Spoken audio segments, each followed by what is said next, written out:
ball, tapi mungkin crystal glass ya punya. Jadi take it with a grain of salt.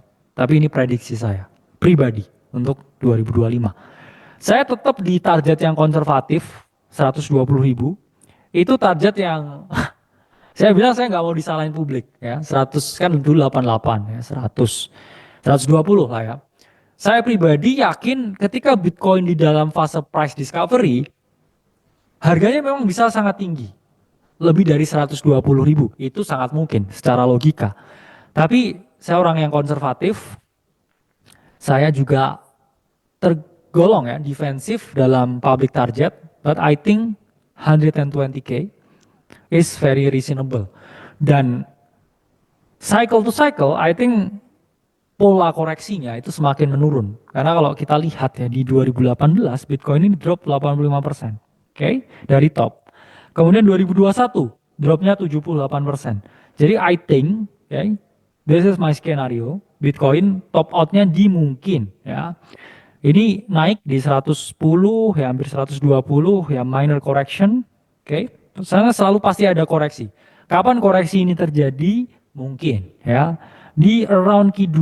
Jadi around Q2 itu seperti ini ya. Kita Maret, oke, April, Mei konsolidasi dan juga koreksi seperti ini, baru one last pump ya, dead cat bond sebelum dia akhirnya drop lagi.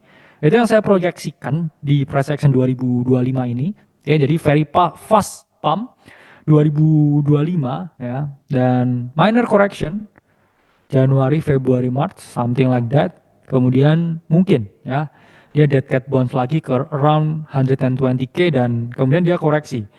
Dan mungkin ya sekali lagi karena pattern koreksinya mengecil dari awalnya ini 85%, 78%, kemudian mungkin hanya 40 sampai 50%. Jadi ada chance juga ya untuk cycle ini karena ada institusi, karena ada strategic reserve, country playing the game. Mungkin ya koreksinya ini jauh lebih kecil, 50 sampai 40%. Itulah mengapa saya sarankan kalau altcoin gimana saya jual semuanya. Even Ethereum, I will sell them all. Kalau Bitcoin gimana plan saya pribadi, saya hanya jual 70%. Kenapa? Karena satu, nggak ada yang bisa timing the market.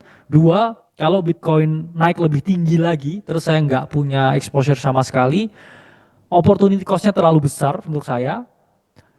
Itulah mengapa saya akan leave Moonback 30% di situ karena udah multiple Moonback juga ya untuk saya pribadi di Bitcoin. Dan ya ketika dia turun saya bisa menerima ya kalau saya hanya punya exposure 30%. Toh itu pun juga profit saya yang berkurang. Dan I will buy the bottom again. That's my plan. Oke, untuk Bitcoin karena cycle selalu ada koreksi ya teman-teman. Always take the profits. Never not take profit. Selalu TP, selalu jual. Kalau udah saatnya jual.